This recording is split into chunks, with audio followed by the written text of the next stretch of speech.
नमस्कार, KP news के bulletin में आपका स्वागत है। मैं हूं अश्विनी आपके साथ। चलिए शुरू करते हैं आज के खबरों का सिलसिला। उससे पहले एक नजर आज की सुर्खियों पर। सतीश नौबादे का आरोप निराधार है, कहा बसवराज जापशेटी ने। उपचुनाव नतीजे, सिद्धरामैया ने कहा लोगों ने पापियों को करारा जवाब दिया। चन्नापटना में सैनिका की जीत, निखिल तीसरी बार दुर्भाग्यशाली। एक है तो सेफ है, देश का महामंत्र बन गया है, बीजेपी हेडक्वार्टर में पीएम मोदी का संबोधन। भाई से भी आगे निकली बहन, 4 लाख से भी अधिक मार्जिन से प्रियंका गांधी ने जीता चुनाव।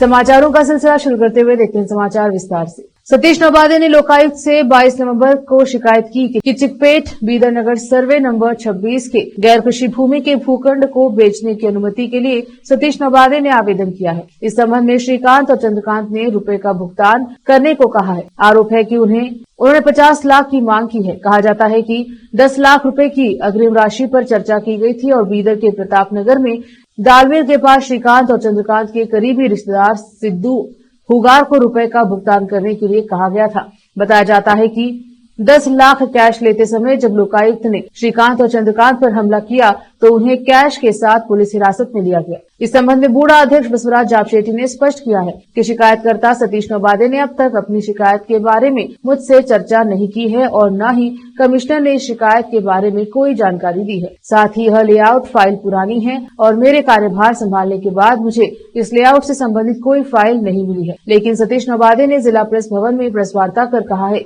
कि इसमें बीदर जिला प्रभारी मंत्री, सदस्य और अध्यक्ष शामिल हैं। लेकिन विडंबना यह है कि जैसा कि कमिश्नर ने 22 नवंबर को बताया है कि वह दूसरे विभाग से हैं, उन्हें इसके बारे में ज्यादा जानकारी नहीं है। उन्होंने मीडिया से कहा है कि इस मामले का कोई लेन देन नहीं है और फिर उन्होंने अपनी बात को तोड़ मरोड़ कर पेश किया है और कहा है कि यह मंत्री, सदस्यों और चेयरमैन की भूमिका है। यह आरोप निराधार है, इसका कोई सबूत नहीं है, यह सच से बहुत दूर है। रोकते हैं समाचारों का सिलसिला, लेते हैं छोटा सा ब्रेक।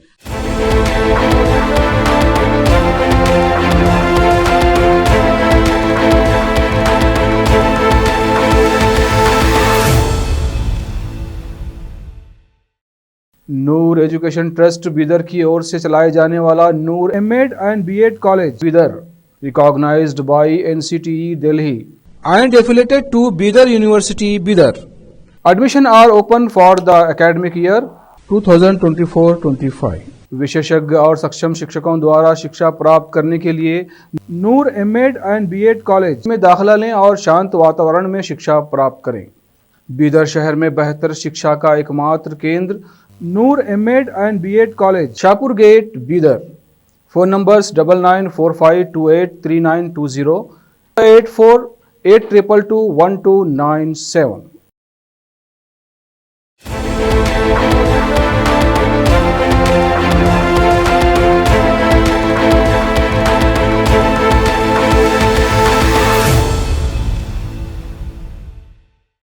ब्रेक के बाद स्वागत है आपका। देखते हैं देश के समाचार। मुख्यमंत्री सिद्धरामैया ने कहा है कि उनकी सरकार के समक्ष विकास कार्यों के लिए ठेके देते समय मुसलमानों के लिए कोटा निर्धारित करने का प्रस्ताव था, लेकिन इस संबंध में कोई निर्णय नहीं लिया गया है। उपचुनाव के नतीजे घोषित होने के बाद पत्रकारों को संबोधित करते हुए उन्होंने आरोप लगाया कि भाजपा ने राजनीतिक लाभ के लिए अल्पसंख्यक समुदाय को निशाना बनाने के उद्देश्य से वक्फ मुद्दे को उठाया। 2014 के लोकसभा चुनाव के लिए भाजपा के घोषणा पत्र में वादा किया गया था कि वक्फ संपत्तियों पर अतिक्रमण हटा दिया जाएगा। यहां तक कि पूर्व सीएम बसवराज कुमे ने भी इसके पक्ष में बात की है। उन्होंने कहा, अब इस मुद्दे को उठाकर भाजपा ने अपना दोहरा चरित्र दिखाया है, लेकिन मैंने अधिकारियों को निर्देश दिया है कि वे किसानों को जारी किए गए नोटिस वापस ले, ताकि यह सुनिश्चित हो सके कि उनकी जमीन न छीनी जाए। विपक्ष के नेता आर अशोक ने हमें पापी कहा है, लेकिन उपचुनाव के नतीजों ने बता दिया है कि पापी कौन है। लोगों ने उन्हें करारा जवाब दिया है। अभिनेता से राजनेता बने 2 लोगों के बीच चन्नापटना सीट पर लड़ाई में सैनिका विजयी हुई है। खिलौनों की भूमि चन्नापटना के मतदाताओं ने अपने धरतीपुत्र को विधायक चुना है, जिसमें कांग्रेस के खिलौनों की भूमि के मतदाता शामिल हैं। सीपी योगेश्वर ने एनडीए के निखिल कुमारस्वामी को 25,413 वोटों के शानदार अंतर से हराया। योगेश्वर को 1,12,642 वोट मिले, जबकि निखिल को 87,229 वोट मिले हैं। पुराने मैसूर में कांग्रेस के आधार को और मजबूत करने के अलावा योगेश्वर की जीत ने वोकलिंगा के गढ़ में उप मुख्यमंत्री और केपीसीसी अध्यक्ष DK शिवकुमार के हाथ मजबूत कर दिए हैं। योगेश्वर ने 5 बार विधायक रहते हुए समुदायों और पार्टी लाइनों से ऊपर उठकर अपने दम पर जो वोट आधार बनाया था, उसने उन्हें पूर्व पीएम HD देवेगौड़ा के पोते और केंद्रीय मंत्री HD कुमारस्वामी के बेटे निखिल के खिलाफ जीत दिलाई और निखिल के लिए चुनावी राजनीति में यह उनकी लगातार तीसरी हार है। इससे पहले वे 2019 का लोकसभा चुनाव मांड्या से और 2023 का विधानसभा चुनाव रामनगर से हार चुके हैं। चित्रदुर्गा की 33 वर्षीय रेणुका स्वामी के अपहरण और हत्या मामले की जांच कर रही कामाक्षी पालिया पुलिस ने स्थानीय अदालत में 13,000 पन्नों की अतिरिक्त चार्जशीट पेश की है। विजयनगर सब डिवीजन के सहायक पुलिस आयुक्त ACP चंदन कुमार ने फॉरेंसिक साइंस लेबोरेटरी CFSL की रिपोर्ट्स और आरोपियों के मोबाइल फोन से डिजिटल साक्ष्य वाली अतिरिक्त चार्जशीट पेश की। पुलिस ने 4 सितंबर को 3,991 पन्नों की पहली चार्जशीट पेश की थी। एक अधिकारी ने बताया कि 3 खंडों में फैली 1300 पृष्ठों की अतिरिक्त चार्जशीट शनिवार सुबह मैसूर बैंक सर्किल के पास 57वें सिटी सिविल एवं सत्र न्यायालय में पेश की गई। अतिरिक्त आरोप पत्र में कुछ आरोपियों के खिलाफ तकनीकी और फॉरेंसिक साक्ष्य शामिल हैं। खासतौर पर आरोपी नंबर 2 अभिनेता दर्शन थुगुदीपा के खिलाफ अतिरिक्त आरोप पत्र में 20 से अधिक महत्वपूर्ण साक्ष्य शामिल किए गए हैं। मुख्य आरोपियों के मोबाइल फोन से कुछ डिलीट की गई तस्वीरें और अन्य डिजिटल साक्ष्य भी बरामद किए गए हैं। रोकते हैं समाचारों का सिलसिला, लेते हैं छोटा सा ब्रेक।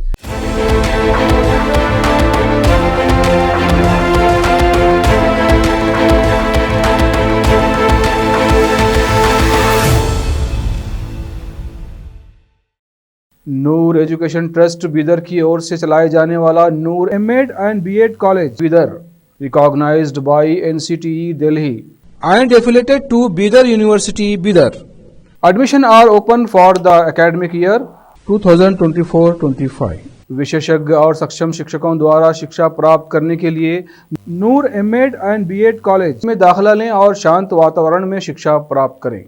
बीदर शहर में बेहतर शिक्षा का एकमात्र केंद्र Noor M.Ed and B.Ed college, Shahpur gate, Bidar. Phone numbers 9945283920, 8482221297।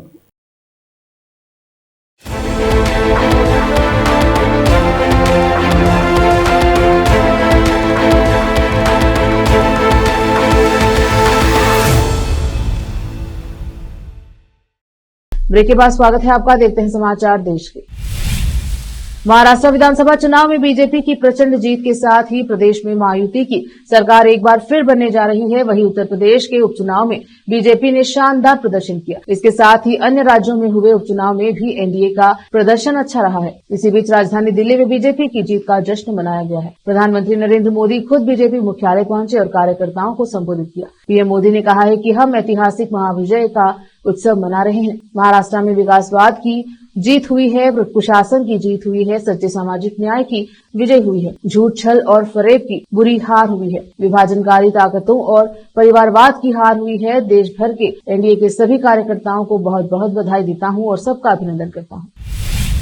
Kerala की वायनाड लोकसभा सीट पर हुए उपचुनाव में कांग्रेस की प्रियंका गांधी वाड्रा ने अपने भाई राहुल गांधी का रिकॉर्ड तोड़ दिया है। उन्होंने अब इस सीट से बहुत ही बड़े अंतर से जीत हासिल की है। प्रियंका गांधी ने अपने निकटतम प्रतिद्वंदी को 4,10,931 वोटों के अंतर से हराया। उन्होंने सीपीआई उम्मीदवार सत्यन मोकेरी को हराया है। प्रियंका गांधी का यह पहला चुनाव था जहां उन्हें इस उपचुनाव में 6,22,338 वोट मिले, जबकि सत्यन मोकरी को 2,11,407 वोट मिले हैं। वहीं तीसरे स्थान पर भाजपा की नव्या हरिदास रही, जिन्हें 1,09,949 वोट मिले हैं। मालूम हो कि ये सीट कांग्रेस नेता और प्रियंका के भाई राहुल गांधी के इस्तीफे की वजह से खाली हुई थी। अब राहुल ने अमेठी से सांसद बने रहने का फैसला किया था। पिछली लोकसभा चुनाव 2024 में राहुल गांधी को वायनाड में 6,47,445 वोट मिले थे। उन्होंने सीपीआई की बड़ी नेता एनी राजा को 3,64,422 वोटों के अंतर से हराया था। उस वक्त एनी राजा को 2,83,023 वोट मिले थे। वहीं भाजपा के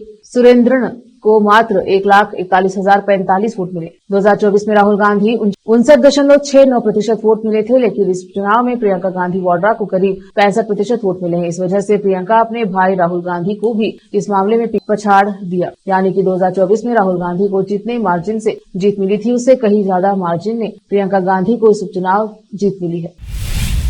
राष्ट्रवादी कांग्रेस पार्टी एनसीपी ने रविवार को पार्टी की सांसद सुप्रिया सुले से माफी की मांग की है। पार्टी का आरोप है कि उन्होंने अपने चाचा और उप मुख्यमंत्री अजित पवार के खिलाफ योगेंद्र पवार को बारामती विधानसभा सीट पर चुनावी मैदान में उतारकर पार्टी में विद्वेष फैलाया है। एनसीपी के प्रवक्ता अमोल मिटकरी ने कहा है कि सुप्रिया सुले को ठीक उसी तरह माफी मांगनी चाहिए जैसे अजित पवार ने इस साल के शुरू में अपनी पत्नी सुनेत्रा को लोकसभा चुनाव में मैदान में उतारने के लिए खेद व्यक्त की है। इसी बीच बारामती विधानसभा चुनाव में अजित पवार ने अपने विजय योगेंद्र पवार को भारी अंतर से हराया। अजित पवार ने 8वीं बार इस सीट से उपचुनाव लड़ा और 1,81,132 वोट हासिल किए, जबकि योगेंद्र पवार को 80,233 वोट मिले हैं। इस तरह अजित पवार ने अपने छोटे भाई के बेटे योगेंद्र को 1,08,99 वोटों के अंतर से पराजित किया।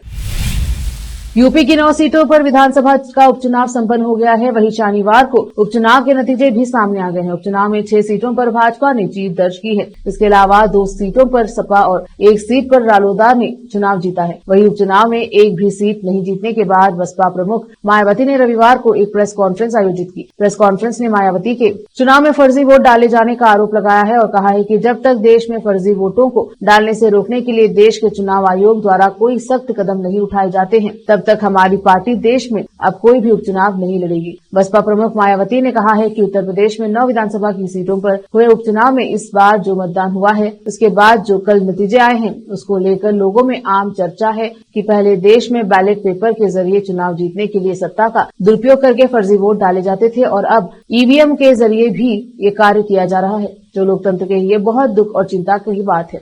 देश में लोकसभा और राज्यों में विधानसभा चुनाव के साथ साथ खासकर उपचुनाव में तो अब ये कार्य काफी खुलकर किया जा रहा है। ये सब हमें हाल ही में हुए उत्तर प्रदेश के उपचुनाव में देखने को भी मिला है। राजधानी दिल्ली में वायु प्रदूषण लोगों की जान लेने पर तुला हुआ है। शनिवार की सुबह जब लोग सोकर उठे तो उन्होंने स्मॉग की मोटी परत आसमान में घुली हुई पाई। दिल्ली में ग्रेड 4 को लागू कर दिया गया है। सुप्रीम कोर्ट द्वारा लगातार केंद्र और दिल्ली सरकार को फटकार लगाई जा रही है। बावजूद इसके दिल्ली के वायु प्रदूषण के स्तर पर कुछ खास कमी देखने को नहीं मिल रही है। राजधानी दिल्ली का AQI एक बार फिर गंभीर श्रेणी में पहुंच चुका है। दिल्ली में सुबह 8 बजे CB द्वारा AQI के आंकड़े जारी किए गए हैं। इसके मुताबिक दिल्ली में AQI 420 दर्ज की गई है। दिल्ली के अलग अलग इलाकों में अलग अलग AQI दर्ज किया गया है। आनंद विहार में 457, अशोक विहार में 455, चांदनी चौक में 449, आरकेपुरम में 421 AQI दर्ज किया गया है, जो कि गंभीर श्रेणी को दर्शाता है। बता दें कि 5 AQI को अच्छा, 51 से 100 AQI को संतोषजनक, 101 से 200 AQI मध्यम, 201 से 300 AQI खराब, 301 से 400 को बेहद खराब और 401 से 500 AQI को गंभीर श्रेणी में माना जाता है। इसके ऊपर AQI के जाने पर इसे बेहद गंभीर की श्रेणी में रखा जाता है। स्मॉग के कारण दिल्ली में आने जाने वाली ट्रेनों को भी काफी दिक्कतों का सामना करना पड़ रहा है। जनसाधारण एक्सप्रेस आनंद विहार टर्मिनल से दानापुर जाने वाली ट्रेन 661 मिनट लेट हो गई। वहीं Hazrat Nizamuddin Humsafar express 110 minute late हो गई। वहीं रुनीचा एक्सप्रेस 24 मिनट देरी से चल रही है। एक बार रोकते हैं समाचारों का सिलसिला, लेते हैं छोटा सा ब्रेक।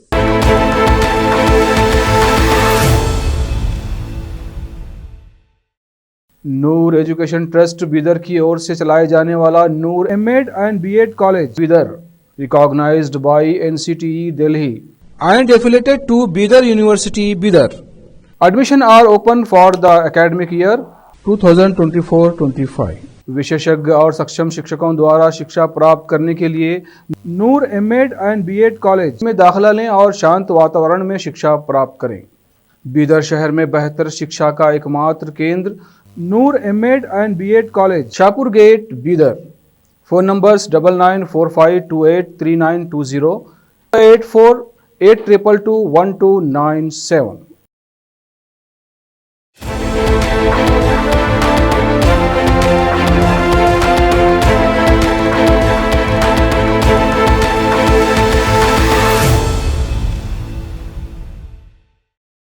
ब्रेक के बाद स्वागत है आपका। देखते हैं अंतर्राष्ट्रीय समाचार। पाकिस्तान के पूर्व प्रधानमंत्री इमरान खान की पार्टी पाकिस्तान तहरीक-ए-इंसाफ पीटीआई ने एक बार फिर से देश में बड़े आंदोलन का बिगुल फूंक दिया है। इससे पाकिस्तान में हड़कंप मच गया है। इमरान खान की ओर से यह संदेश दिया गया है कि अब गुलामी की बेड़ियों को नहीं सहन करेंगे और इसे उखाड़ फेंकेंगे। इसे इस्लामाबाद में प्रस्तावित प्रदर्शन के मद्देनजर सरकार ने रविवार को सुरक्षा के कड़े इंतजाम किए हैं। इमरान खान ने जनता से गुलामी की बेड़ियों को तोड़ने के लिए एकजुट होने का आह्वान किया है। पाकिस्तान सरकार ने पीटीआई द्वारा इस्लामाबाद में रविवार को किए जाने वाले प्रदर्शन को रोकने के लिए राष्ट्रीय राजधानी की ओर जाने वाले राजमार्गों को शनिवार को ही बंद कर दिया। इंटरनेट और मोबाइल सेवाओं को आंशिक रूप से निलंबित कर दिया है। सार्वजनिक परिवहन पर रोक लगा दी गई है तथा महत्वपूर्ण सड़कों को कंटेनर खड़े कर अवरुद्ध कर दिया गया है। इसके साथ ही भारी संख्या में सुरक्षा बलों को भी तैनात किया गया है। संयुक्त राज्य अमेरिका एशियाई में गंभीर संकट पैदा करने के लिए ताइवान का उपयोग कर रहा है। रूस के उप विदेश मंत्री आंद्रे रुंडेको ने रविवार को अमेरिका पर यह आरोप लगाया है। उन्होंने TASS समाचार एजेंसी से ताइवान के मामले को लेकर चीन के रुख पर मॉस्को के समर्थन को दोहराते हुए यह बात कही है। रुंडेको ने राज्य समाचार एजेंसी को बताया है कि हम देखते हैं कि चीन ताइवान पर अपने जिसे एक सिद्धांत को मान्यता देता है, वाशिंगटन उसका उल्लंघन कर रहा है और यथास्थिति बनाए रखने के नारे के तहत ताइवान को सैन्य हथियारों की आपूर्ति बढ़ाकर इसके साथ सैन्य राजनीतिक संपर्क मजबूत कर रहा है। क्षेत्रीय मामलों में अमेरिका का ऐसा हस्तक्षेप का लक्ष्य PRC People's Republic of China को भड़काना और अपने स्वार्थी हितों के अनुरूप एशिया में संकट उत्पन्न करना है। बता दें कि चीन लोकतांत्रिक रूप से शासित ताइवान के अपना क्षेत्र मानता है, मगर ताइवान की सरकार इसकी इस दावे को खारिज करती है। इस मसले पर औपचारिक राजनयिक मान्यता नहीं मिलने के बावजूद अमेरिका ताइवान का सबसे महत्वपूर्ण अंतर्राष्ट्रीय समर्थन और हथियार आपूर्ति करता है। फिर से एक नजर आज की सुर्खियों पर। सतीश नौबादे का आरोप निराधार है, कहा बसवराज जापशेट्टी ने। उपचुनाव नतीजे, सिद्धरामैया ने कहा लोगों ने पापियों को करारा जवाब दिया। चन्नपटना में सैनिका की जीत, निखिल तीसरी बार दुर्भाग्यशाली। एक है तो सेफ है, देश का महामंत्र बन गया है। बीजेपी हेडक्वार्टर में पीएम मोदी का संबोधन। भाई से भी आगे निकली बहन, 4 लाख से भी अधिक मार्जिन से प्रियंका गांधी ने जीता चुनाव।